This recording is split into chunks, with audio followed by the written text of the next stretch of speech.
Hi everyone, and welcome to Six Path Weeb. Today, we're diving into a hilarious and unexpected crossover that's bound to turn heads. What if Bayonetta, the sultry Umbra Witch herself, noticed Naruko's infamous sexy jutsu? Disclaimer: the content on this channel is for entertainment and discussion purposes only. I do not own any of the anime footage used in my videos.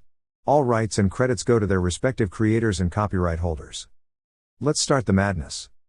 The Gates of Illusion was known far and wide as one of the most peculiar and enigmatic lounges in the entire city. Its guests were an eclectic mix of shady dealers, under-the-radar merchants, and thrill-seeking adventurers. Whispers often circulated about the mysterious owner, Rodan. Some claimed he was a master of rare weaponry and arcane items. Others said he was just a mixologist with a flair for the dramatic. A few even believed he was something far beyond human, an ancient being indulging in the affairs of mortals for fun. Regardless of the tales, one fact remained undisputed: Rodan was not someone to challenge lightly. His reputation alone ensured peace in the lounge. The bar didn't need a bouncer, even the most daring patrons stayed in line simply from hearing the stories. Rumor had it he could shatter stone with a single punch, though no one had ever seen it and lived to tell, or rather, no one dared to provoke him to find out. At the moment, the lounge was unusually quiet. The only sounds were the mellow crackle of vintage jazz from a gramophone and the clink of ice as Rodan crafted a cocktail. He seemed entirely unbothered by the lack of customers, even during peak hours. And when the building trembled slightly, as though distant thunder rolled beneath the ground, Rodan didn't even flinch. He hadn't earned the title the Infinite One by being easily rattled. He poured his drink into a gleaming glass, glanced up at the intricate ceiling mural he'd painted himself, the Trinity of Realities, and gave a quiet chuckle before finishing the drink in one smooth motion. "Looks like Enzo's payment might be delayed," he muttered with a sly smirk. Suddenly, a glowing red portal unfurled on the floor. With a flash of blue light, two women emerged.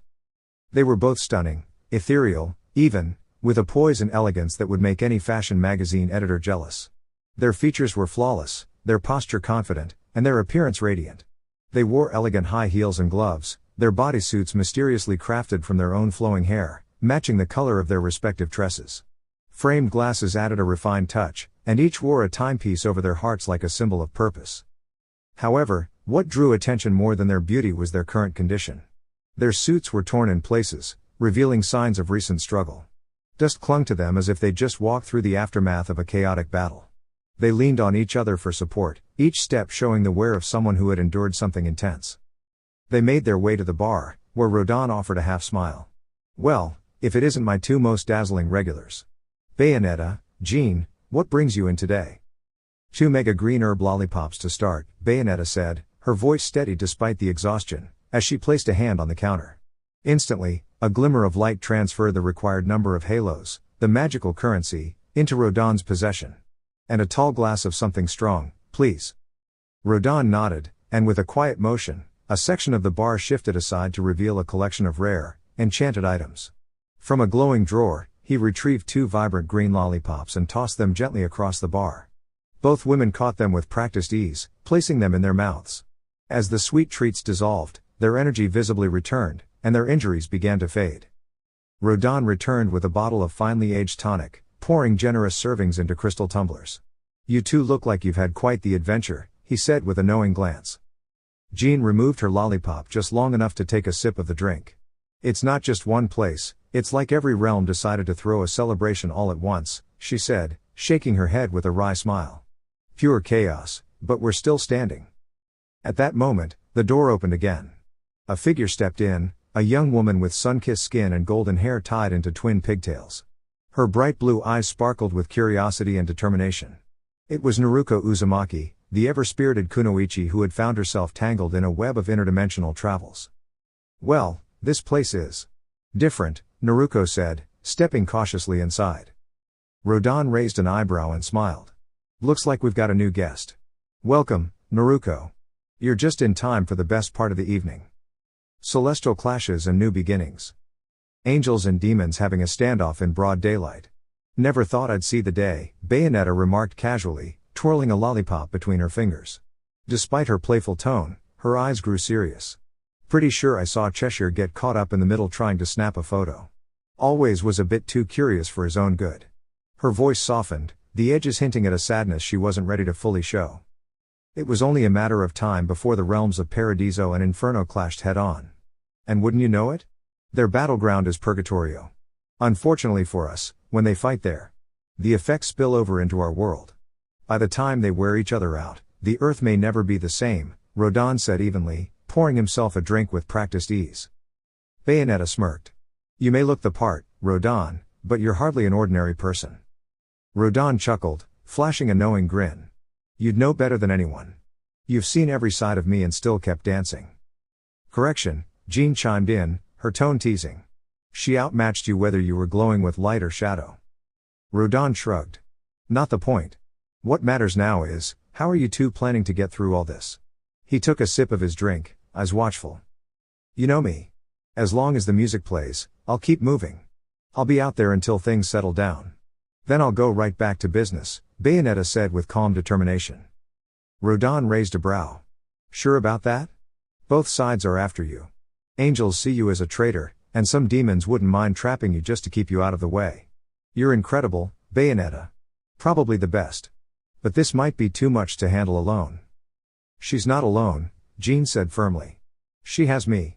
And you sound like you're about to offer something. You got an idea? Grinning slyly, Rodin lit a cigar with a flicker of purple flame. From beneath the counter, he revealed an unusual cube. It shimmered with magical energy, its jeweled surfaces pulsing softly. It looked more like a treasure than a toy. What's that? Bayonetta asked, intrigued. A little something I call a Rodin's cube, he said. Think of it as part-time capsule, part sanctuary. Step inside, and it'll keep you safe, untouched by time or chaos, until someone solves the puzzle. Then you'll pop right out, fresh as ever. I'll watch over it until the world's ready for you again. Interested? Bayonetta raised an eyebrow. That's a bold offer, Rodin. What's the catch? 10 million. That's the price. And I only had time to make one. So only one of you can use it. Jean looked to her partner. What do you think, Ceresa? I think I already spent 5 centuries locked away. No, thanks, Bayonetta said. She placed the payment on the counter, picked up the cube, and handed it to Jean. You take it. I'll stay out here and face whatever comes. Without hesitation, she turned toward the exit. Despite the tremor shaking the building, she walked with perfect balance. Jean watched her go with a complicated expression. Holding the cube tightly, she whispered, I sealed you away once to protect you. And I'll do it again. She quickly approached Bayonetta and, following her instincts, pressed the cube against her friend's back. A gentle flash of light filled the room, and Bayonetta vanished into the cube. Cradling the cube for a moment, Jean's expression softened. She turned, tossed the artifact to Rodin, who caught it without effort, and spoke confidently. Take care of her. I'll see her again someday. You can count on it. Rodin nodded. You got it. And good fortune out there. Jean summoned her enchanted pistols, all for one, and stepped through a glowing portal that shimmered in the floor. I won't need luck, she replied, disappearing into the light. Rodin looked at the cube thoughtfully before slipping it into his coat. Guess it's time to wait again. Not my favorite pastime. As the world shifted and changed outside, Rodin stayed hidden in the secure bunker beneath his bar. When the chaos settled, he emerged to find the world changed. What remained was a landscape of possibility, waiting for something, or someone, to bring balance back. Over the centuries, humanity began to rebuild, piece by piece. The memory of the celestial clash faded into myth. But peace never stays for long. Eventually, adventurers from other dimensions arrived, planting a massive world tree. Rodin watched with quiet amusement. One of them, a woman named Kaguya, tasted the tree's enchanted fruit and became something far greater than before. She called her new power chakra a form of magic fueled by inner energy. Rodin, though far older and stronger than she ever knew, kept his strength hidden and watched as Kaguya reshaped the world. She had children, and as they inherited her gifts, she struggled to share what she believed was hers alone. In time, her jealousy transformed her into a powerful being that threatened to overshadow everything. Her sons, wise and brave, worked together to calm her overwhelming energy. The older son, Hagoromo, took on the responsibility of containing her power, and later taught the world to use chakra for good. He divided the energy into 9 distinct spirits and spread his teachings across the land. Meanwhile, Rodin remained patient. These beings weren't demons or angels, but they were something new. Something worth watching. Something that told him the time for action was drawing near. And deep within his coat pocket, the Rodan's cube waited, glowing softly, holding a promise of hope and reunion. To no one's surprise, except perhaps the ever-hopeful Hagoromo, the people of the world used chakra as a tool of conflict rather than harmony. For a millennium, various ninja clans known as shinobi engaged in countless battles, seeking power, land, and prestige. While the elite fought in the shadows, ordinary citizens tried to live peacefully, largely ignoring the hidden conflicts that shaped their world. This cycle of strife began to shift when a young and idealistic leader named Senju Hashirama founded the first hidden village, a haven where formerly wandering clans could live together in cooperation. The concept spread rapidly, and soon, each country had its own hidden village made up of both shinobi clans and civilians. These communities required systems to function, producing goods and services while being led by a kage, a title granted to the most capable and charismatic leader of each village. And yet, Rodan waited. He waited through 3 more great conflicts, watching as the hidden villages repeated the mistakes of their forerunners, fighting for ideology and influence.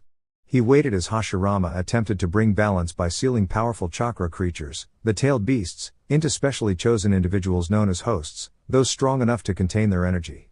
He watched as the Hidden Leaf Village, or Konoha, saw 4 different Hokages rise, including the 3rd Hokage coming out of retirement after a complicated crisis surrounding the 9-tailed fox. That incident left the newborn daughter of the 4th Hokage and his wife as the new host for the creature. And so, Rodan watched as this child, Uzumaki Naruko, began her journey, entering the ninja academy with the dream of becoming Hokage. Now, it was time for him to act. The Shinobi Witch. Naruko sat at the counter of her favorite restaurant, Ichiraku Ramen, happily treating herself to a generous number of bowls. Normally upbeat and full of energy, today she felt more deflated than usual. She had just failed the graduation exam for the 2nd year in a row. At 17, she was still under the average graduation age of 18, but as someone who always pushed herself to do more, it stung deeply. Her struggle with chakra control had made even the clone jutsu difficult for her to master. Ayame, the friendly daughter of the shop owner Tucci, leaned over the counter with a warm smile. "Don't worry, Naruko. You still have next year to study. I know you'll pass it, just keep trying." Naruko brightened a little at Ayame's words and grinned. "You're right, Ayame-chan. I just need to train harder. Nothing's going to stop me from becoming Hokage." From the back of the shop, Tucci chuckled. "That's the spirit. Although maybe if you spent a little more time studying and a little less time pulling pranks, you'd have better luck." Naruko scratched her head with a sheepish smile. "Come on, Tucci Oji-san. My pranks keep this village from being boring." Just then, a tall, broad-shouldered man stepped into the stand. His dark sunglasses and confident aura gave him a striking presence, and he took a seat beside Naruko, the stool creaking under his weight.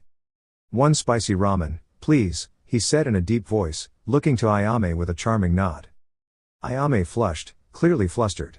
"Right away, Rodan-san," she said, hurrying to prepare his meal, while her father simply shook his head in quiet amusement. Naruko glanced at the newcomer, wide-eyed. Who are you?" she asked bluntly, her curiosity getting the better of her usual manners. The man turned toward her, the corners of his mouth lifting into a small grin. "Name's Rodan. And you must be Naruko, the one who turned the laundromat's clothes into flying kites around town?" Naruko grinned proudly. "Maybe I did that. I like to keep things interesting." Rodan laughed, low and friendly. "I like that.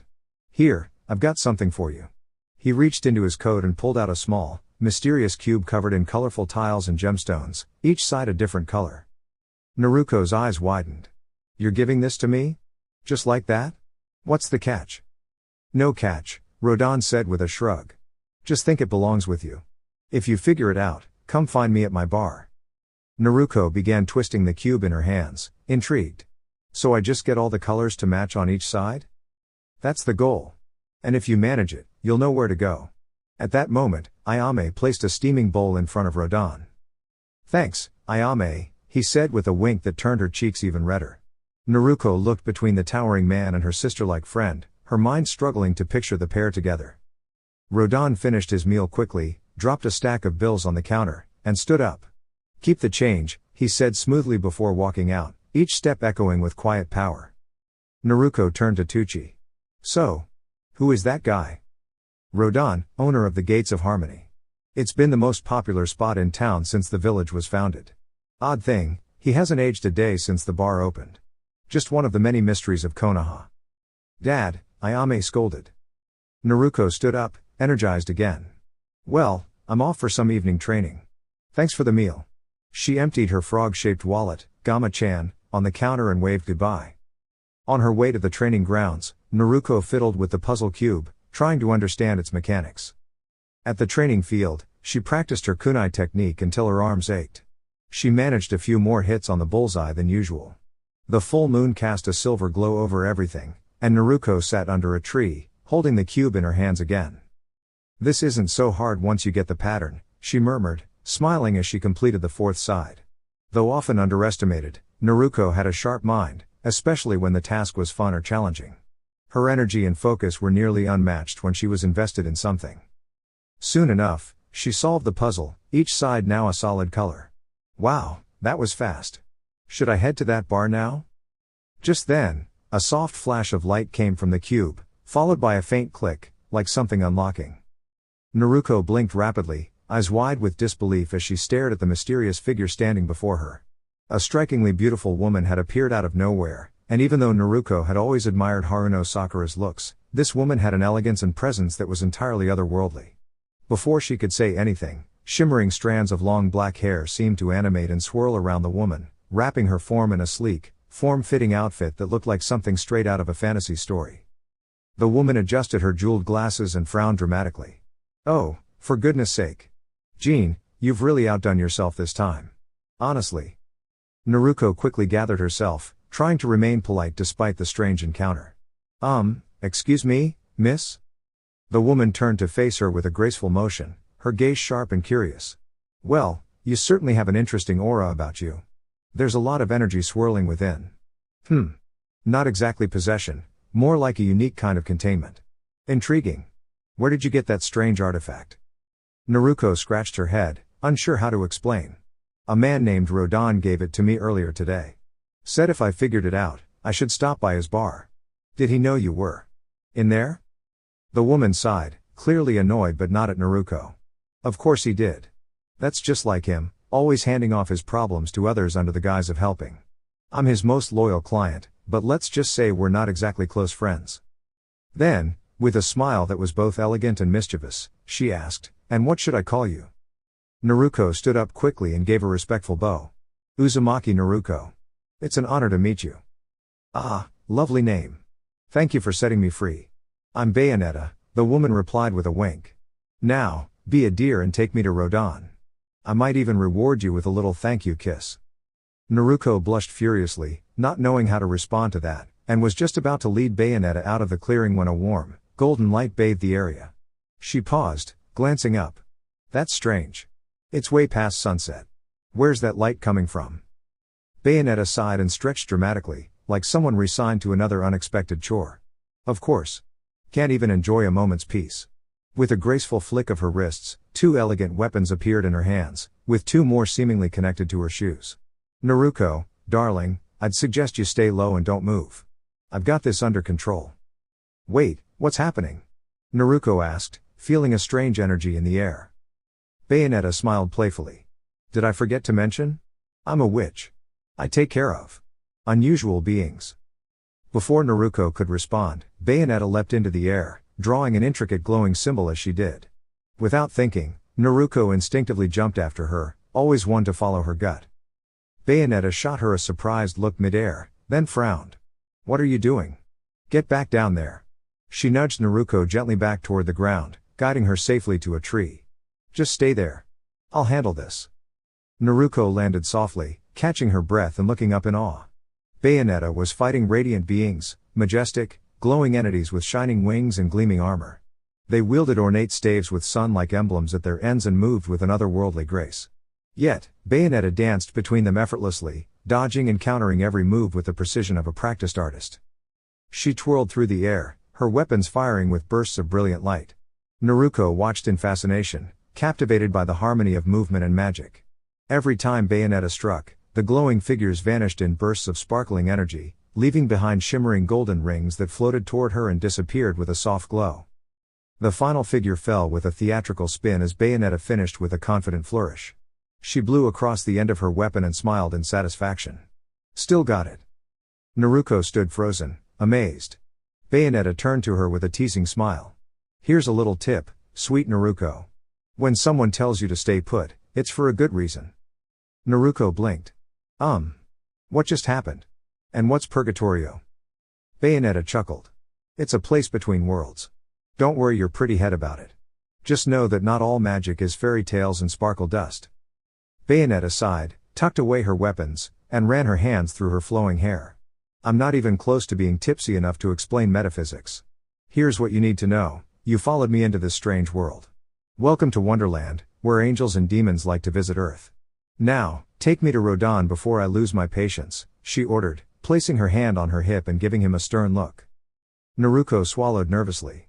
After everything she had just seen, she realized her chances of getting out of this without trouble were directly tied to Bayonetta's mood. This way, just follow me. With that, Naruko hurriedly began walking down the path, Bayonetta strolling behind her. Naruko had her first real taste of what it meant to be in Purgatorio when they reached the heart of the village. The people here appeared translucent, like glass or bubbles. Naruko watched as one of them walked right through her. A shiver ran down her spine at the odd sensation. What's going on? Bayonetta's voice was dry. I really don't like repeating myself. We're in Purgatorio, they're in the real world. We can see them, but they can't see us. You can still touch them if you know how, but right now, I'm not in the mood to teach you. She gave Naruko a pointed look. Now, move it. Naruko led Bayonetta, who both intimidated and intrigued her, through the red light district. The line outside the gates of hell stretched for blocks. Bayonetta led the way, moving past the translucent figures with Naruko trailing behind, almost like a confused duckling. They descended into a Gothic-style tavern. Naruko looked around, noticing the gargoyles and angels depicted in paintings and sculptures. For all she knew, they could be based on real beings. The only person in the room that wasn't see-through was Rodan, mixing a drink behind the bar counter. Rodan glanced up at Bayonetta and Naruko before setting down the drink mixer. Unless you're here for something important, I suggest you leave. We're closed for the night, he said gruffly. Naruko could hear murmurs of complaints from the bar's patrons. Rodan wasn't having any of it. Out, he bellowed, and a shockwave rippled through the air as his command echoed across the room. In a rush, the people exited the tavern. When the last one had left, Rodan hit a button under the counter to lock the doors and gave a sly grin. Long time no see, Bayonetta. Bayonetta drew a glowing glyph in the air. Naruko quickly followed as she walked through it. Bayonetta leaned against the bar, crossing her arms. I'll have the usual, assuming the drink-making process is still the same in this world. And get the kid whatever he wants, on my tab. He did help me with that troublesome toy. Rodan nodded and turned to Naruko, who had seated herself on a nearby stool. Naruko blinked when she realized Rodan was waiting for her drink order. Surprise me? Naruko said, unsure about alcohol. Despite her usual rebellious streak, she respected age restrictions. With swift, practiced movements, Rodan mixed a cherry martini for Bayonetta and a rum and cola for Naruko. He placed them on coasters. Naruko hesitated before taking a sip of her drink, while Bayonetta raised her glass. To freedom, she toasted before downing her drink in one go. To freedom, Naruko echoed, a little awestruck by the confident woman, before taking a big gulp of her own drink. The sharp burn surprised her, but she managed to avoid coughing, not wanting to embarrass herself in front of the two of them. Bayonetta chuckled and turned to Rodan. First things first, where's Jean? Rodan shrugged. She survived the war, barely. We didn't stay in contact, but knowing Jean, she's always been hard to miss. Last I heard, she was working as a freelance bounty hunter, wandering the continent. People call her the White Witch. Bayonetta snorted even as she tapped her glass for a refill, biting into the cherry garnish. I'm sure we'll run into her eventually.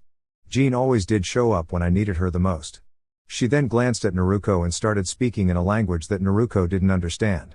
Rodan responded in the same tongue. Naruko crossed her arms and pouted, feeling left out. She took another sip of her drink, starting to feel the pleasant buzz in her head. When there was a break in their conversation, Naruko decided to speak up. Rodan-san? Bayonetta-san? Both paused and turned to her. Oh, right. Almost forgot you were still here, Bayonetta said teasingly. Naruko brushed off the slight annoyance. Look, I feel completely out of my depth here. Some giant bartender gives me a strange toy, and out pops a woman who claims she's a witch, travels to another dimension, and fights angels. I think I deserve some kind of explanation. Bayonetta and Rodan exchanged glances. Bayonetta gestured for Rodan to take over while she sipped on her fourth cherry martini. Rodan set up a few bottles on the bar, arranging them in a triangle. Here's the deal, kid. Earth, the world of chaos, belongs to humans, Rodan said, pointing to one bottle. Paradiso, the world of light, belongs to the angels. He tapped another bottle. And Inferno, the world of darkness, belongs to the demons. He tapped the space between the bottles. And in the middle, there's Purgatorio, where all three worlds meet. You with me so far? Naruko nodded eagerly.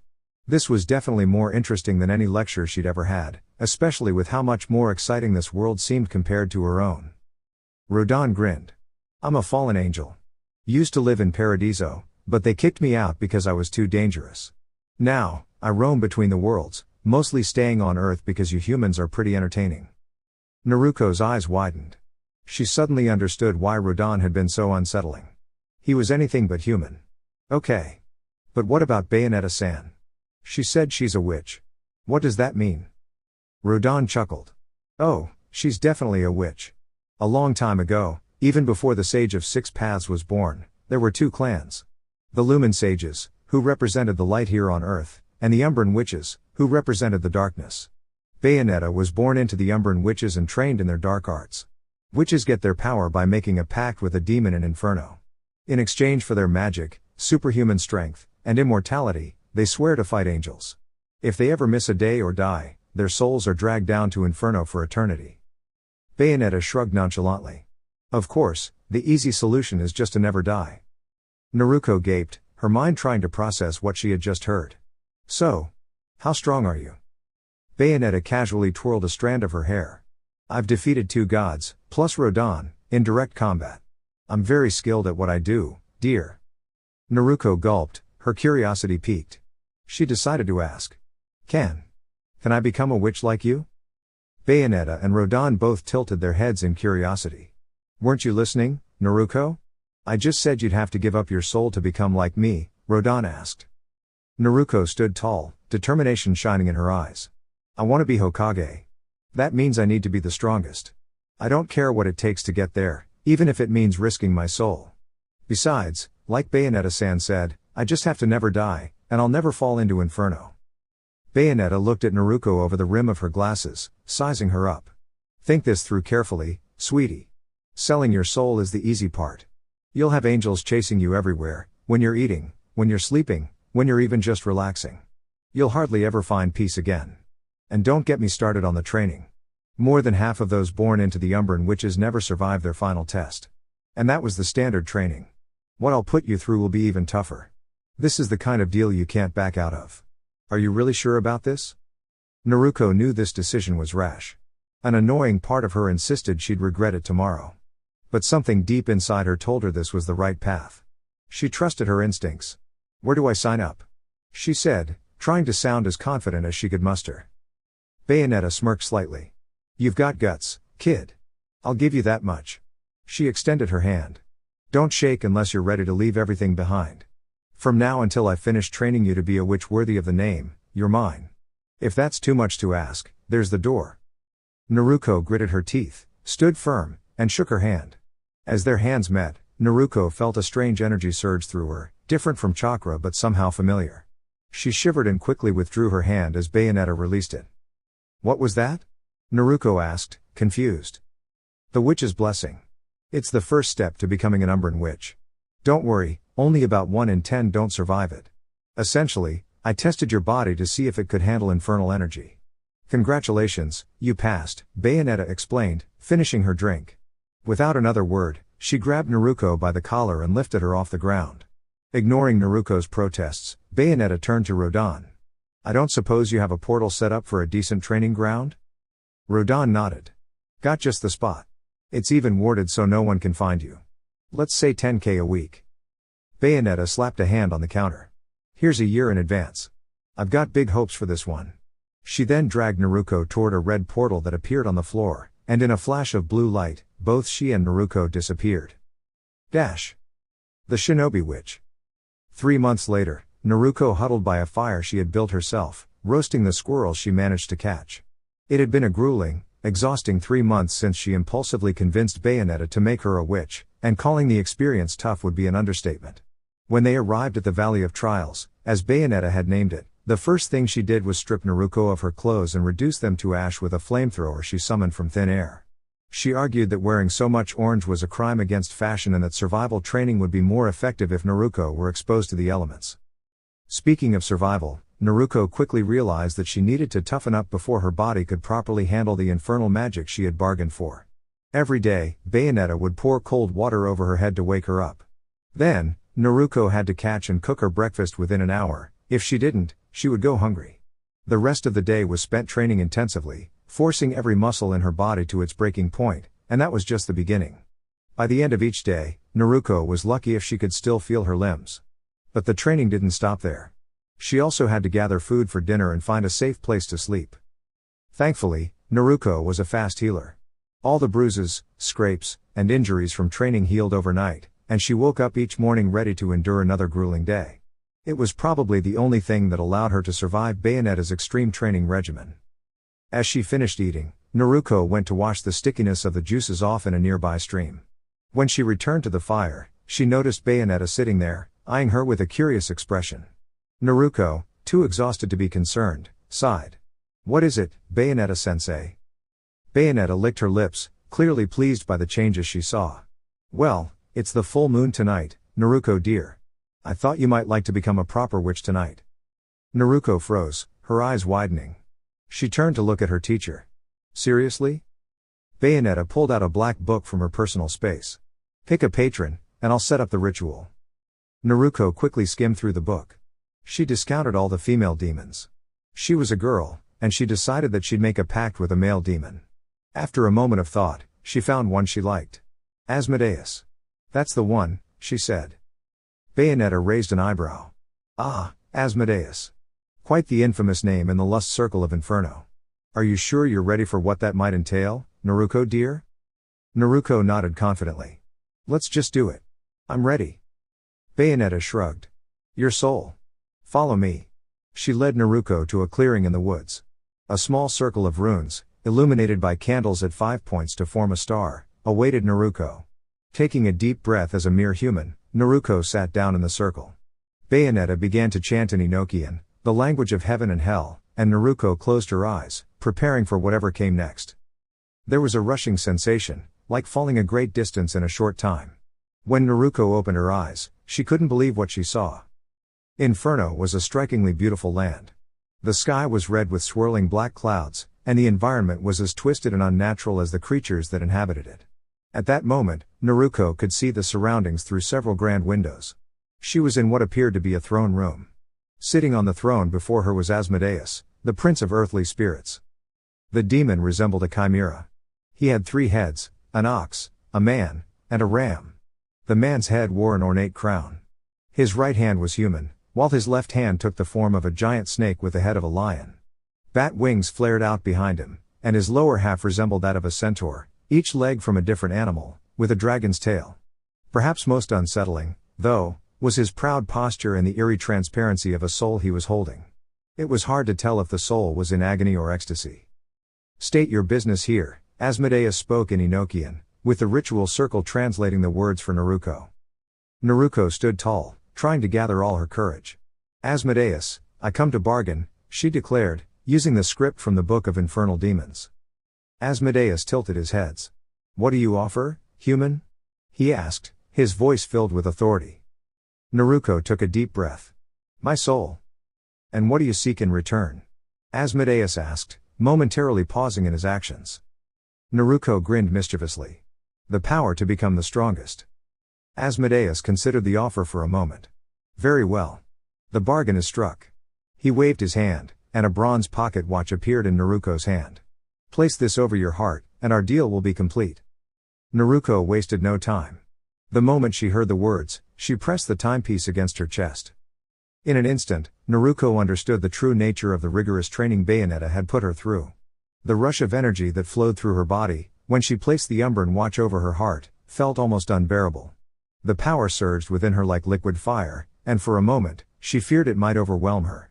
But the heat was unlike anything she had felt before, and with every beat of her heart, the infernal magic flowed through her, transforming her from a human into a witch.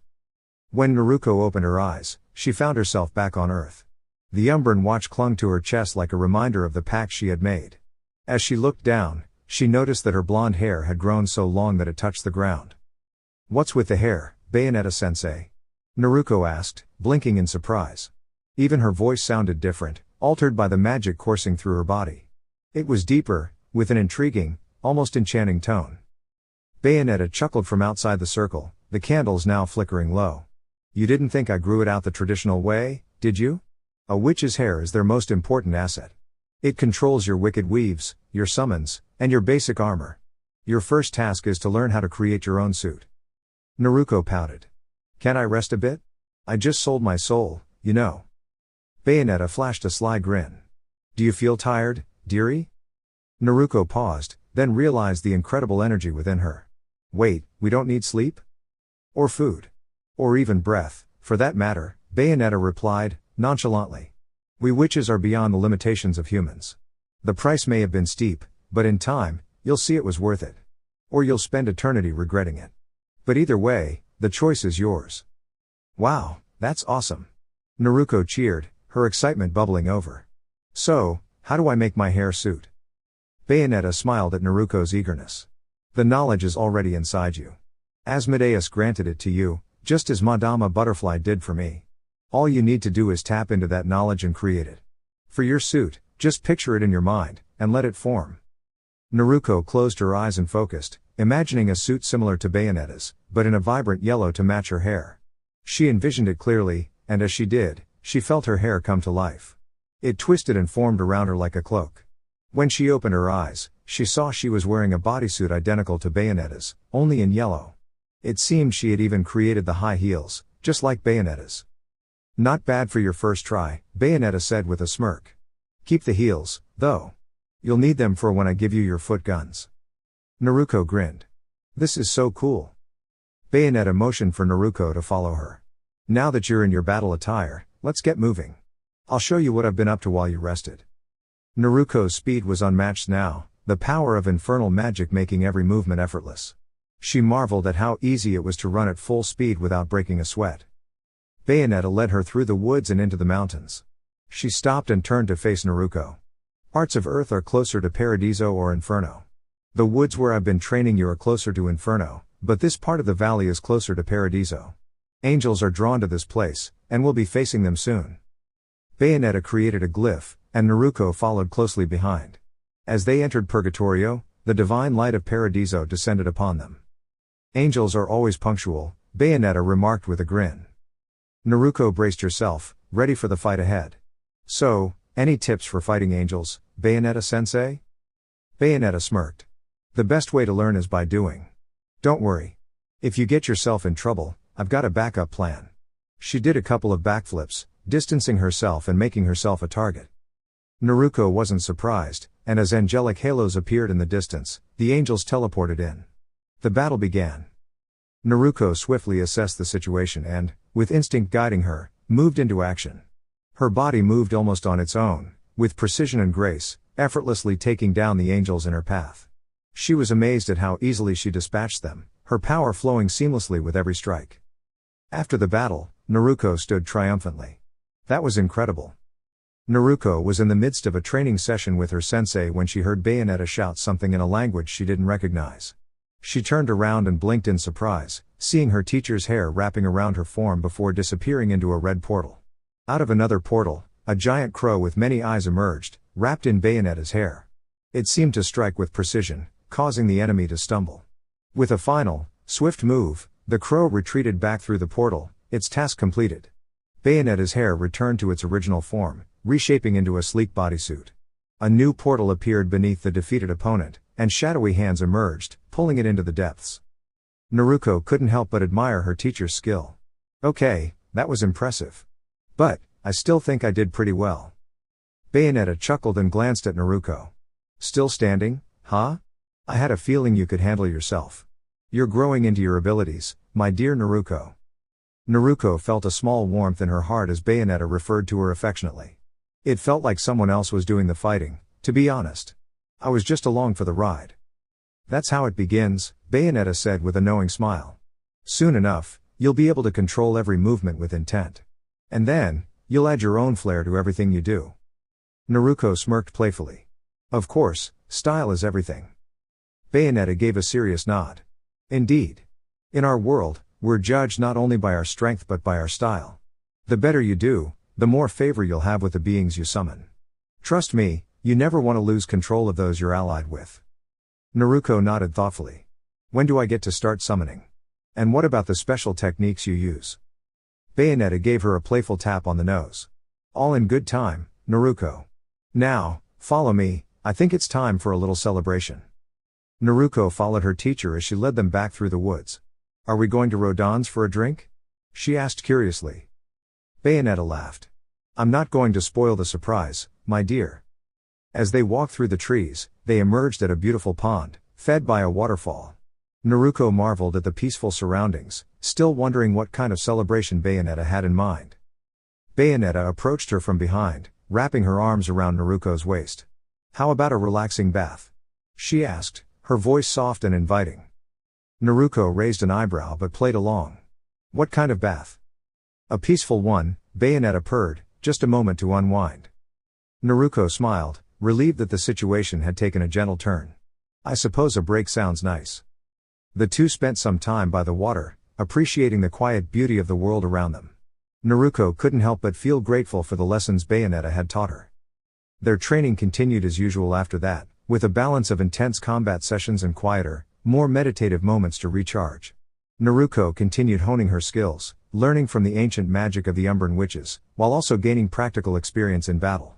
She trained her body to perfection, learning how to react quickly and decisively. One day, Bayonetta announced that Naruko was ready for her final test. She would face her teacher in a sparring match.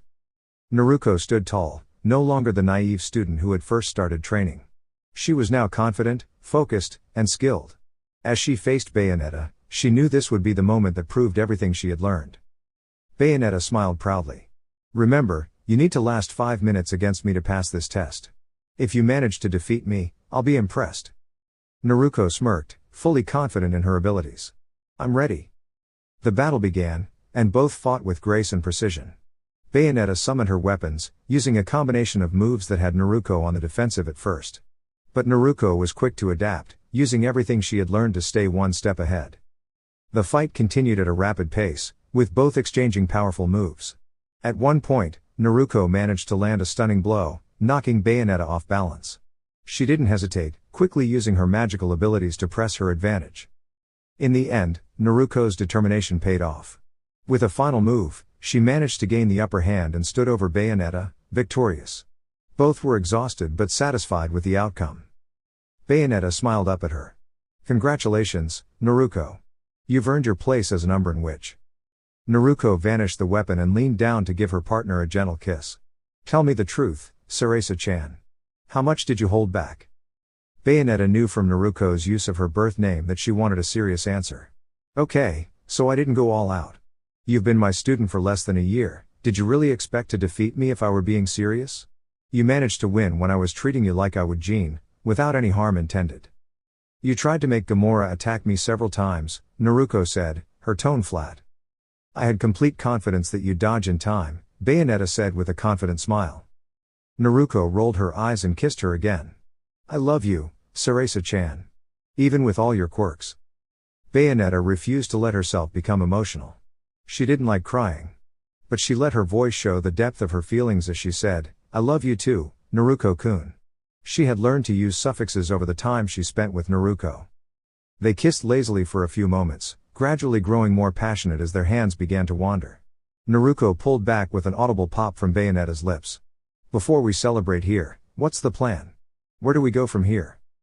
Bayonetta paused. That's up to you, love. Do you still want to be Hokage? A year ago, Naruko would have shouted of course, T-Bio. But she had changed during her training.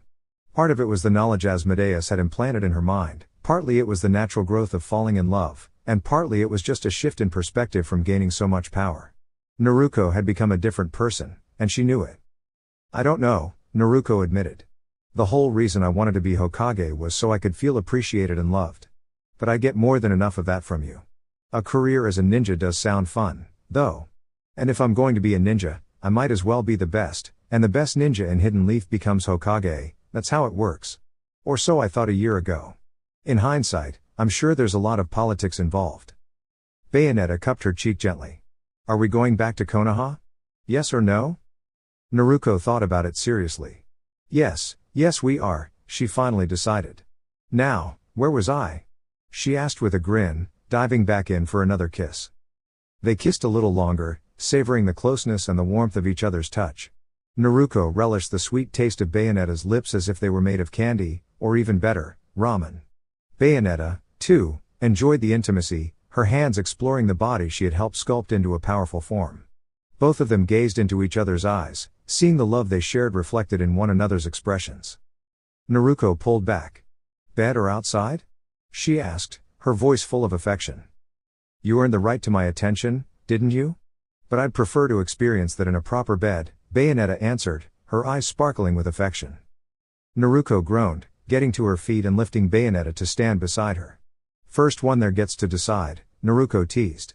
Without another word, she transformed into a golden fox with red streaks and began sprinting through the woods faster than a cheetah. Bayonetta, not to be outdone, transformed into a panther and matched her pace, even pulling ahead at times. They raced as animals through the forest to the hollow tree they had transformed over the months into a cozy bedroom. While they were perfectly comfortable enjoying each other's company outdoors, sometimes privacy and romance were needed. That's why Bayonetta had bought a beautiful 4-poster bed from Rodan, and had it placed at the center of the hollow. Naruko barely pulled ahead and transformed back into her human form just as she reached the hollow. With a joyful cheer, she launched herself onto the bed. I win, T-Bio, she exclaimed, even as Bayonetta landed beside her, having transformed back into her human form in mid-air. Congratulations. How shall we celebrate? Bayonetta asked, removing her glasses and setting them aside. She only took off her glasses when she felt safe, which, surprisingly, happened often with Naruko. Bayonetta then began to unwind her bodysuit, revealing her form with a confident smile. Let's get this party started, Naruko said enthusiastically, before charging forward with determination. The noise she made caused every animal in the forest to scurry away to safety. Hours later, as the sun was setting, Naruko lay beside Bayonetta, their hair tangled together to form a cozy blanket. Despite their efforts, the bed frame remained intact. Rodan had certainly crafted something built to last. The hollow of the tree was filled with the fragrance of the day's events, a scent neither of them was eager to wash away just yet. Naruko inhaled deeply, savoring the unique scent that reminded her of Bayonetta. I feel like I should be enjoying one of Rodan's cigars right now, she said with a mischievous smile. You certainly earned one. I'd say this ranks in the top 5 easily, Bayonetta replied, relaxing into Naruko's embrace. They both turned their heads as they heard footsteps approaching. A rust-red fox, the size of a large wolf, with big ears and paws that looked oddly human, padded into the hollow. The fox sniffed the air with distaste and then spoke. I see you humans decided to make quite an impression here today. Really, thank you for that. I adore the smell of human companionship. Naruko chuckled softly. You'll understand once you find the right partner, Kurama. The fox snorted, clearly unimpressed. If I ever do find a suitable companion, we'll make sure not to create such a ruckus where others rest. Keep complaining, and I'll make sure you're not able to cause any trouble, Bayonetta said, half in jest. Kurama quickly stopped speaking, realizing it was best to remain silent. Bayonetta had once shared the story of Naruko's origins when they had first visited the gates of hell shortly after Naruko had become a witch. Naruko was the 3rd living sacrifice, chosen to contain the 9-tailed fox. Her mother had been the previous vessel, and her father was the 4th Hokage, Namikaze Minato, the one responsible for sealing the fox inside her. Learning who her parents were brought a sense of closure to Naruko, who had spent years in uncertainty. It was a relief to know the truth, and despite the circumstances, she was grateful to finally have answers. As for the tailed beast living inside her, Naruko had initially considered releasing it. While she had wanted the fox out of her, she also knew that the tailed beasts deserved to be free. They were sentient beings, not just weapons to be used. Bayonetta had convinced her that the power the tailed beasts provided could be invaluable. So, Naruko ventured into her mindscape, opening the cage that held the 9-tailed fox. To her surprise, she encountered the phantoms of her parents. At first, she was overjoyed, but that quickly turned into conflict when her parents, disturbed by her infernal magic, began to attack her. The magic had replaced the chakra she was born with, and to them, it felt unnatural. With her witch training, Naruko was able to fend them off, and after a short fight, she continued with her plan to confront Kurama, the nine-tailed fox. The battle with Kurama was a long and difficult one, but in the end, Naruko was able to subdue the beast, binding him with her magic. The arrangement was that Kurama could regain a physical form in the real world, though smaller than before, and his chakra would always be linked to Naruko. In return, he agreed to stay with her. It was a complicated relationship, but it worked for both of them. Naruko had also condensed a portion of Kurama's chakra into a crystallized form and gave it to Rodan, hoping to use it to create powerful weapons. She entertained the idea of collecting the chakra of all the tailed beasts and making use of it to create more weapons, though for now, she was content with just Kurama's energy. As Kurama curled up in a cozy corner of their shelter, Naruko cleared her throat. "All right, Kurama. We're going back to Konoha." "Why would you go back there?" "With me by your side, all the ninjas would be after us," Kurama said dryly. "He's got a point, Naruko-chan. You've been gone for a year. How will you explain me, Kurama, and everything that's happened?" Bayonetta asked with a thoughtful look. "I'll talk to Hokage Gigi. He's always been supportive of me. If I can convince him, we'll be fine," Naruko said confidently.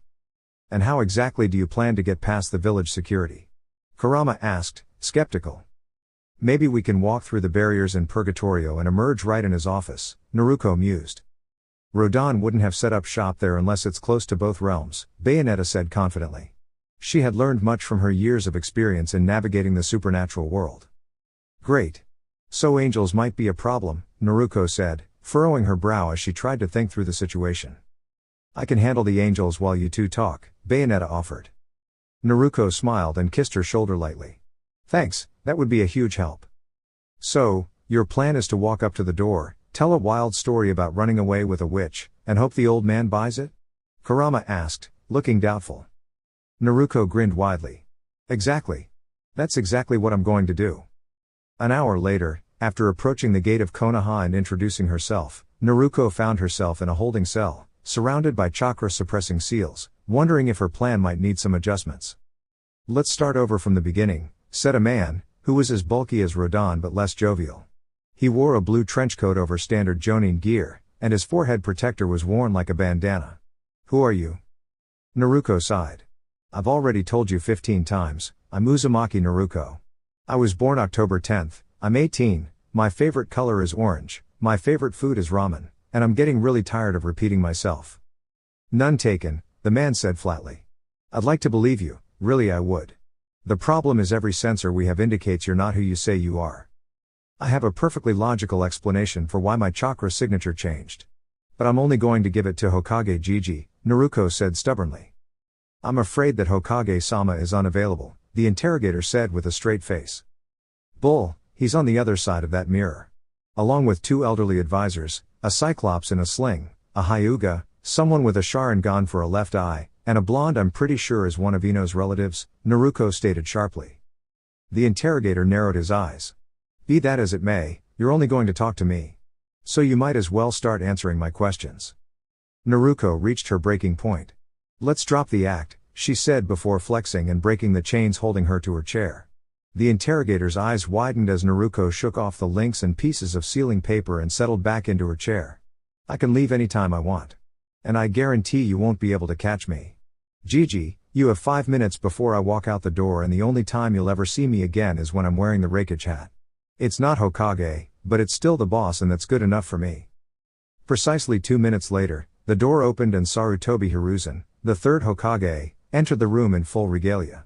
"Thank you for your service, Ibiki. I'll take it from here," the bearded man said wearily. "Hokage-sama," Ibiki bowed, before leaving the room.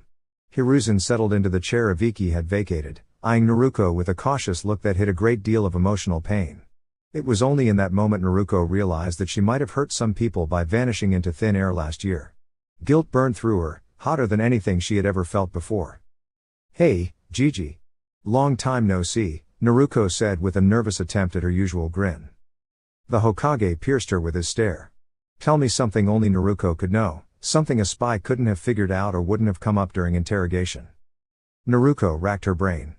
My favorite flavor from Ichiraku is barbecue pork? Iruka-sensei was the only chunin that could catch me after I did a prank? You keep your collection of make-out novels in the bottom right drawer of your desk? Hiruzen spent a solid minute just looking at her. Then he sighed and slumped with relief as if a great weight had fallen off his shoulders. By the sage, Naruko. I thought you were gone for good. Naruko got her usual sunny grin back. Well, as you can see, I'm alive and kicking. And I came back to get that hat of yours. Hiruzen chuckled and pulled out a pipe. He packed it with tobacco from a tin and lit it with a trace of fire chakra. He took a couple puffs before leaning back in his seat. So tell me, what happened a year ago? Naruko settled in and told the whole story. How she'd met Rodan and been given the cube. How she'd solved it later that night and freed Bayonetta.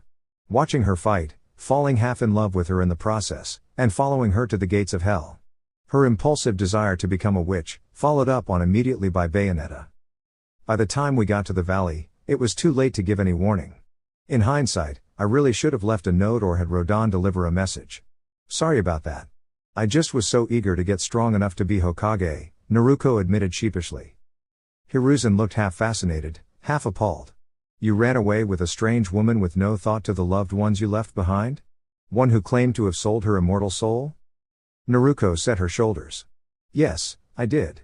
I regret the pain that caused you, but I will never regret leaving with Bayonetta. It was the best thing that ever happened to me. Hiruzen sighed and looked around the room. Is she here with us now? In this Purgatorio you mentioned? Naruko got an amused grin. You didn't think that was my perfume, did you? Hiruzen sniffed and realized there was indeed a trace of a lovely floral bouquet in the hermetically sealed interrogation room. So she's been shadowing you since you arrived. Between her support and whatever skills you learned from her, no wonder you weren't intimidated by a Viki. Yep, my own personal guardian witch, Naruko grinned just a tad dopily. Hiruzen would know that look anywhere. He'd seen it mirrored in Biwako's eyes every day before she passed. You love her. And she loves you back, if I don't miss my guess. Is it that obvious? Naruko asked, scratching the back of her head in a gesture that was pure Naruko. Any lingering doubts the Hokage had were assuaged. It's all over you, Hiruzen said with a chuckle. Might I have the privilege of meeting her? Naruko turned to the corner. Babe? We safe down here? An Umbran glyph appeared in the corner, out of which strutted Bayonetta in all her stunning glory. We're safe. There's so much magic in the walls of this compound that no angel or demon could find us. Bayonetta turned to Hiruzen. So, you're the man my Naruko calls Grandpa. Pleasure to meet you. The pleasure is all mine, Bayonetta-san, Hiruzen grinned. I may not approve of you convincing Naruko to sell her soul and condemning her to an eternity of fighting God's messengers, but I can never disapprove of two people finding love in this mad world we live in. I walked into this with eyes open, Gigi. I'd do it all again in a heartbeat. Besides, fighting angels is such a rush. I've never had more fun than since I became a witch. Naruko defended her lady friend. Hiruzen shrugged. It's your life to live, Naruko. It doesn't matter whether or not I approve of your choices, but I'll always do my utmost to respect them. Bayonetta grinned. You know, you're awfully soft for a military leader.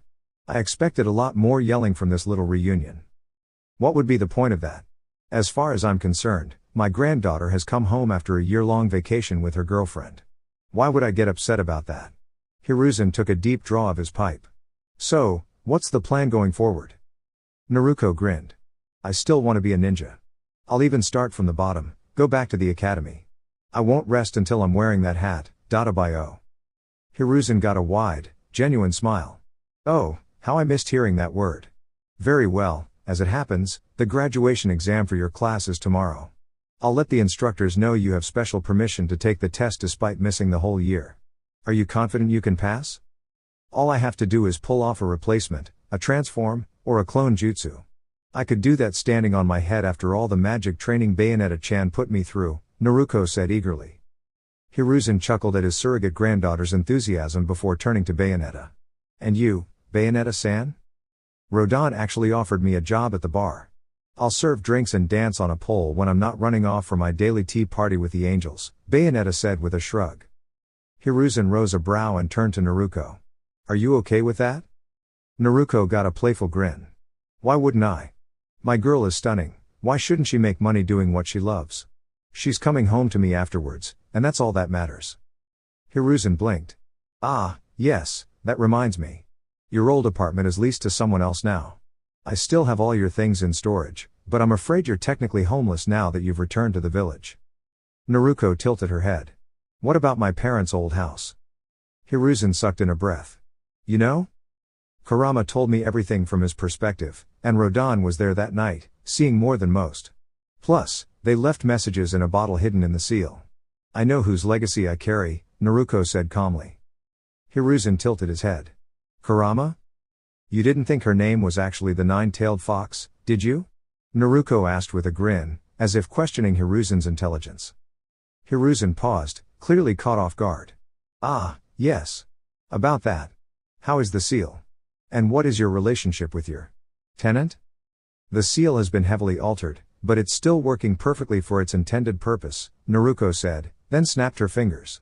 In an instant, a fox appeared next to her chair, about the size of a large Inuzuka hound. Naruko scratched the fox behind its ears, making its eyes cross and its tongue hang out. This is my little fur baby. Yes, he is. I will haunt your dreams, Kurama muttered, though it was clear he was enjoying the attention, despite the teasing. Hiruzen, looking pale and slightly overwhelmed, cleared his throat. That's quite the surprise.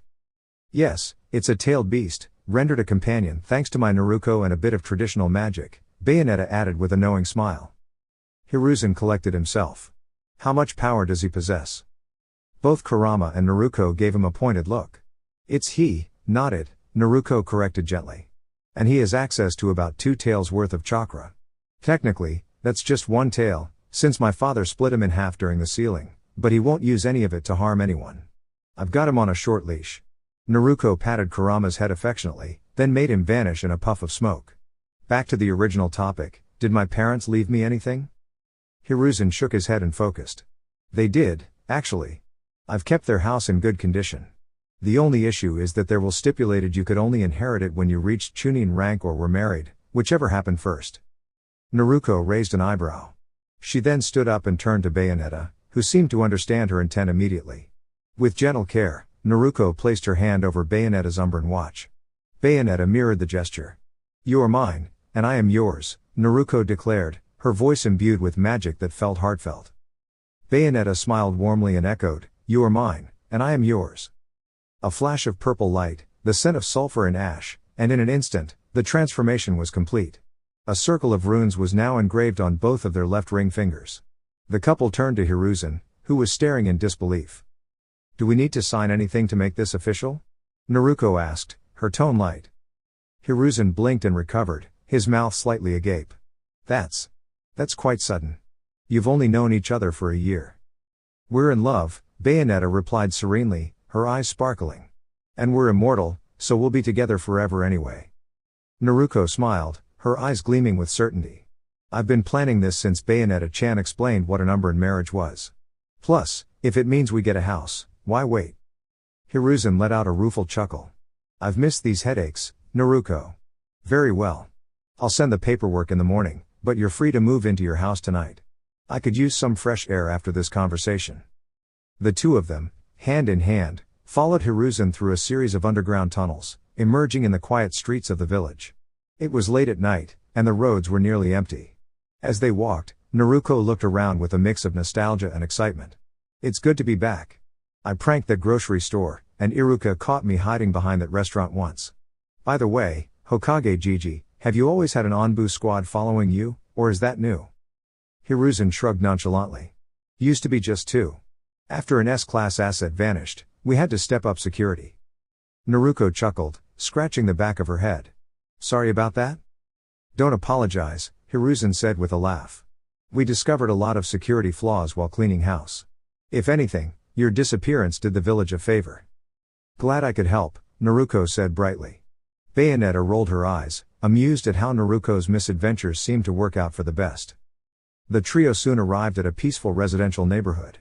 Hiruzen stopped in front of a 2-story house with a warm, welcoming feel. Welcome to your home, he said, gesturing to the property. It's been left untouched since your parents passed. Naruko and Bayonetta looked at the house, taking in the small garden and well-kept path.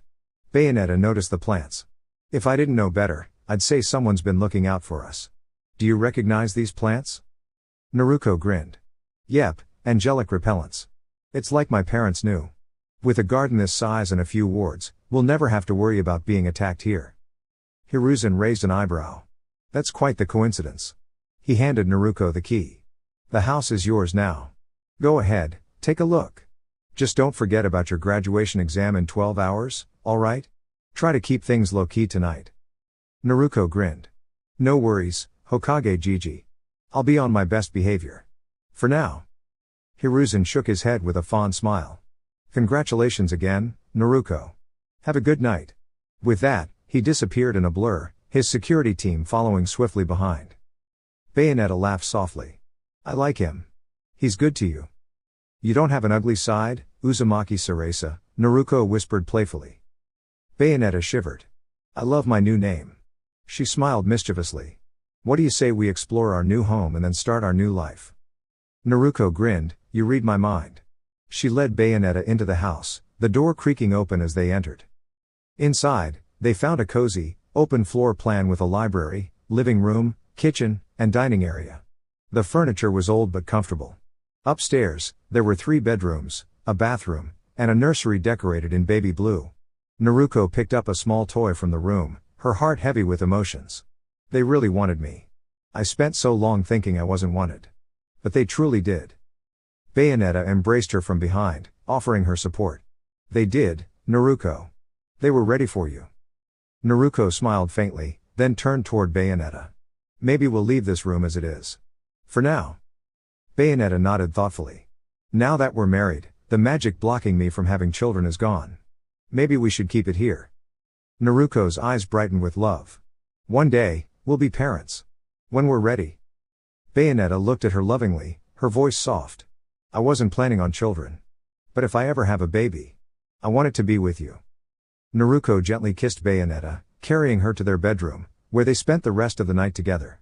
The following morning, as the sun's first light peeked through the window, Naruko groaned and buried her face in Bayonetta's hair. Bayonetta hummed, softly coaxing him out of bed. It's time to get up, darling. Naruko groaned, but eventually rolled out of bed, ready to face the day. I'll head to my training first, then the academy. Bayonetta smiled, kissing him goodbye. I'll handle the wards around the house before heading to my work at Rodon's. With that, they parted ways, ready to begin the next chapter of their adventure together. The beloved on the left charged forward, swinging its axe with a large, noticeable arc. Naruko flipped over the blade, activating her witch time ability as she did so, and leapt over the angel's head, the world around her slowing down. She landed 4 quick strikes on the beloved's weak spot on its back before following up with a series of kicks that ended with a wicked weave, sending the giant angel crashing to the ground just as time resumed its normal flow. Naruko landed gracefully, quickly dodging to the side as the second beloved tried to catch her with a massive fist. Unleashing a barrage of bullets while sprinting around the second beloved, Naruko focused on its vulnerable area. She jumped, delivering a powerful punch while firing a few rounds, then flipped forward, finishing with a wicked weave that slammed the beloved into the ground.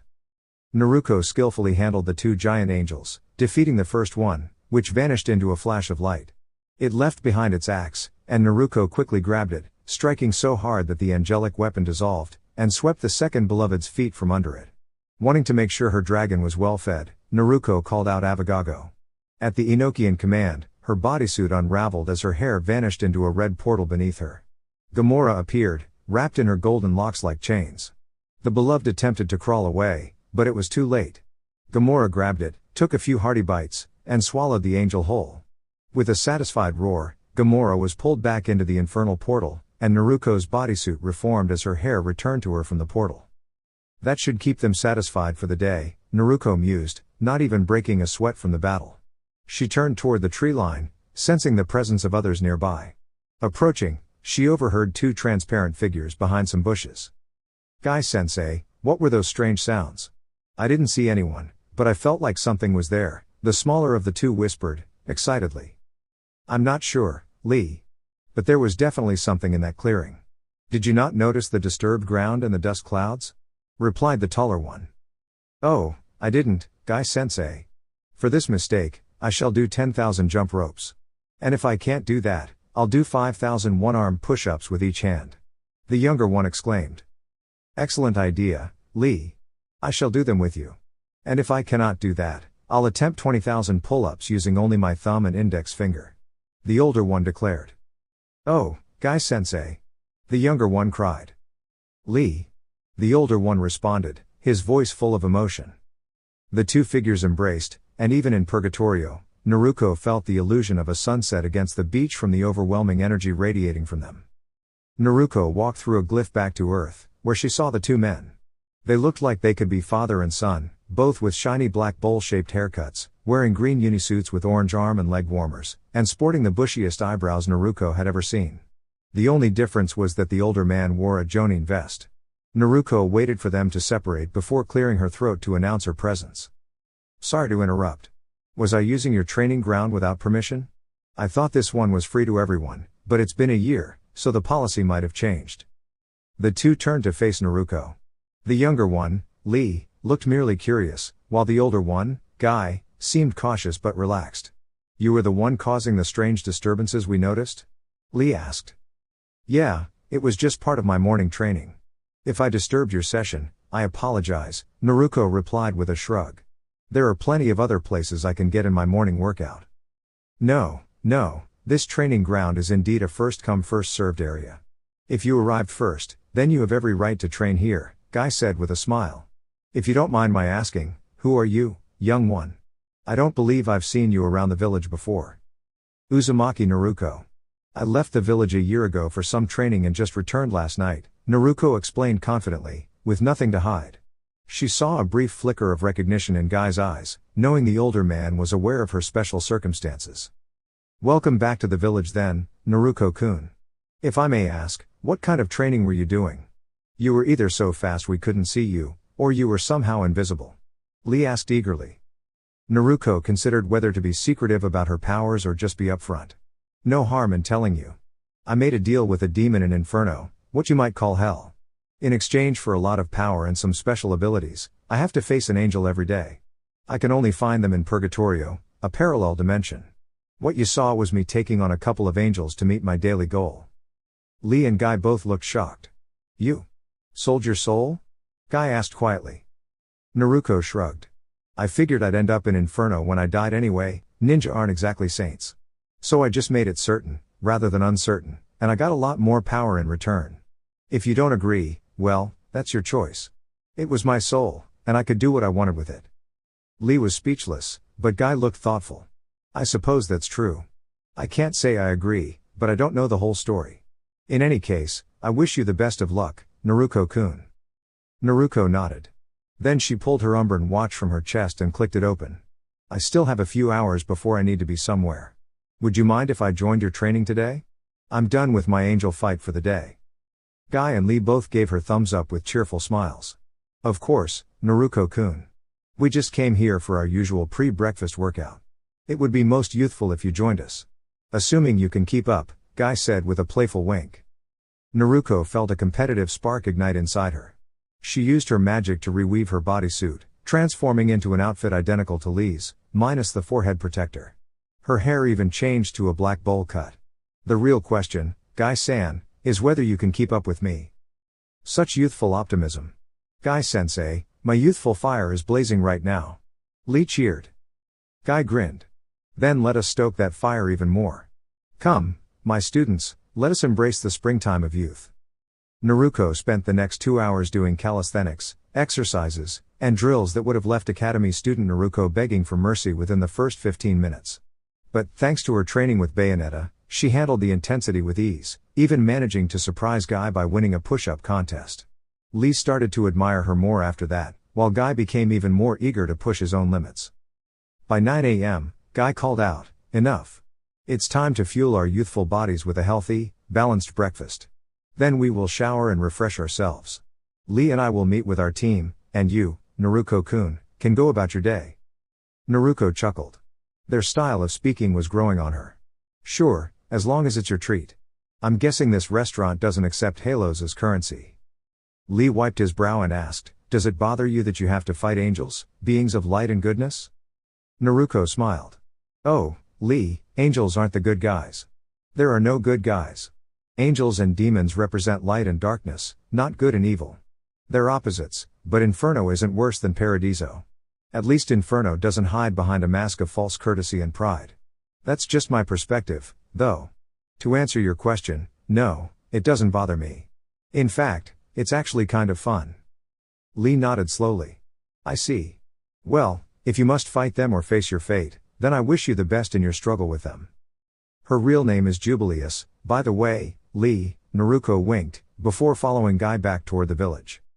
The three enjoyed a delicious breakfast at Guy's expense. Naruko could still eat and process food, but she didn't have to. The waitress eyed them with some surprise and muttered, "Dear Lord, there's another one," which almost made Naruko choke on her omelet. They parted as the best of friends, promising to meet at their training ground whenever possible. Shifting her appearance back to normal, Naruko made her way to the academy. She was halfway to the door when she noticed that her old swing was still tied to a branch of the tree in the courtyard. Feeling nostalgic, Naruko walked over and sat in the swing, kicking off and swinging back and forth as if she were a child again. She enjoyed herself for a few minutes, remembering all the times she had done this after a tough day at the academy. Naruko felt a familiar presence approaching and slowed to a stop. "Hey, Iruka-sensei," Naruko called, turning to see her favorite instructor. The man looked at her with a mix of surprise and confusion. "Naruko. Is that really you? You feel different," Iruka said, his voice hesitant. "Oh, you're a censor. No wonder you could always track me down," Naruko mused. "Basically, I used a forbidden jutsu that resulted in some permanent changes. One of them is that my chakra might feel strange to censors. But it's really me, T-Bio." Iruka blinked, then broke into a pleased grin. "I got the order from Hokage-sama, but that proves it. You're really back." Naruko nodded. "I wasn't really thinking about my friends when I ran off last year. So, I'm officially giving you a favor. You ever need anything, you come to me, and I'll take care of it. I'm talking about grabbing a snack from the convenience store or handling any tricky situations." Iruka rubbed the back of his head, looking a bit flustered. "I'll keep that in mind. Anyway, the graduation exam starts in an hour. Why don't you come and wait inside?" "Sure, why not?" Naruko stood up from the swing and followed Iruka, who often felt like a big brother, into the classroom. Mizuki was waiting behind the desk at the front, and Naruko immediately noticed the flash of irritation in his eyes. "You know, I think I'll bring my pet to class. Kiba gets to do it, so why not me?" Naruko said, and in a puff of smoke, Kurama appeared at her side. Iruka and Mizuki reacted exactly how one would expect when the nine-tailed fox appeared in the room. Both stepped back, visibly startled and clutching their kunai as they eyed the giant fox with unease. Kurama yawned. "Oh, relax, humans. My master won't let me do anything without her say-so, let alone cause trouble." "Kurama, behave," Naruko grinned. "Iruka-sensei, Mizuki-sensei, meet the now tamed and harmless version of the nine-tailed fox. I've barely let him keep as much chakra as your average Genin in this form. He's harmless. You can pet him if you like." Mizuki, however, couldn't keep his composure. "Demon," he yelled, lunging toward Naruko with his kunai aimed at her throat. Naruko sighed, and in an instant, had Mizuki flat on his face with his own kunai pressed against the base of his neck. "Iruka-sensei, I think it's time Mizuki had a little break. He's clearly overworked. How about a visit to a tea and I cell?" Naruko said dryly. Iruka blinked, but quickly seemed to recover. Ignoring Kurama, who was lazily scratching his ear, Iruka summoned another staff member to escort Mizuki away. With that, Naruko took a seat in the back row, Kurama lazily settling beside her. Naruko leaned back and propped her feet up on the desk, while Iruka shook his head and started sorting through some paperwork to keep himself occupied until the rest of the students arrived. Naruko kept one hand on Kurama's head, scratching behind the fox's oversized ears, and one eye on the door. As the students filtered in, Naruko mentally took note of the interesting ones. All the clan heirs were immediately obvious, and Naruko couldn't help but notice Hyuga Hinata, who seemed both surprised and intrigued by her. Inuzuka Kiba and his companion, Akamaru, froze momentarily when they caught the sense of Naruko and Kurama but quickly went to their desks as though nothing was amiss. And Uchiha Sasuke, Naruko could tell from her magical senses that he had enormous potential, though his brooding personality would need to be addressed sooner rather than later. Other than the clan heirs, the only other student worth noting was Haruno Sakura, who, based on her obvious admiration for Sasuke, still needed a serious reality check on what it truly meant to be a ninja. Iruka cleared his throat. "Attention, please. Today is your graduation exam. By random selection, the jutsu chosen for today is the clone jutsu. I will call you one by one, and you will perform the jutsu to the best of your ability. If you meet the standards, I will present you with a forehead protector, and you will officially be a shinobi of Konoha, the Hidden Leaf Village. Are there any questions before we begin? Where's Mizuki-sensei? Asked one of the students. Mizuki took an early break. Any other questions? Iruka answered smoothly. Yamanaka Ino raised her hand. Yeah, who's the person in the back with the fox? I don't think I've ever seen them here before. Why are they taking the test with us? Iruka smiled slightly. As per Hokage-sama's explicit order, Uzumaki Naruko will be allowed to take the exam despite being absent for the past year. EHH? Came the loud response from the classroom. Almost everyone turned to look at Naruko, who was casually enjoying a lollipop, scratching Kurama's ears. Naruko raised an eyebrow, pulled the candy from her mouth, and asked, "What? Didn't you recognize me?" Troublesome, muttered Nara Shikamaru, rolling over to nap before his turn. The dead last? No fair. Why does she get to take the test when the rest of us worked so hard all year? Demanded a girl named Emi. Excuse me, are you questioning the authority of our Hokage? Because I'd love to personally address that, Naruko said with a straight face, causing the class to burst into laughter. Emi blushed but wisely chose to remain silent. Where were you, Naruko? And what's with the change in your scent? It smells like a volcano. Kiba asked. He and Naruko had once been somewhat close, more like detention buddies. Long story short, I was training with a private tutor. And a forbidden jutsu, that's how, Naruko explained. Are you wearing high heels? Someone asked curiously. Yes. They're great for my posture, Naruko responded without missing a beat. Before the conversation could continue, Iruka clapped his hands to bring everyone's attention back to the exam. Enough, it's time to start. Aburame Shino, please come forward. The class proceeded alphabetically. Naruko waited patiently for the use. Kurama decided it was nap time until it was her turn. When Iruka called Uzumaki Naruko, the two strolled down the aisle and stood before Iruka. Whenever you're ready, Naruko, Iruka said calmly. Naruko used her infernal magic to create 6 clones of herself, each one identical to the last, down to the smallest detail. Iruka nodded, clearly impressed, and grabbed a forehead protector from the crate on his desk. Congratulations, Naruko. You're officially a ninja. As we wrap up today's segment, I want to take a moment to reflect on the journey we've been on together. We've explored some incredible topics, shared thoughts, and dove deep into the worlds that intrigue and excite us. Whether you're a long-time follower or a new viewer, your support means the world, and it's because of your engagement that this community continues to grow. Remember, the value of a like, share, or subscription goes beyond just numbers. It's a way of showing appreciation for the content you enjoy. Your engagement fuels not only the future of this channel but also the conversations and interactions that make it so unique. As we continue to explore new topics, trends, and insights, your voice will remain a crucial part of what makes this platform special. So if you haven't already, hit that like button, share it with those who would enjoy, and subscribe so you never miss out on the exciting content we have planned. There's always something new just around the corner, and we want you to be a part of it. Once again, thank you for being part of this journey. Until next time, stay curious, keep exploring, and I'll see you in the next video. 6 Path Weeb signing off.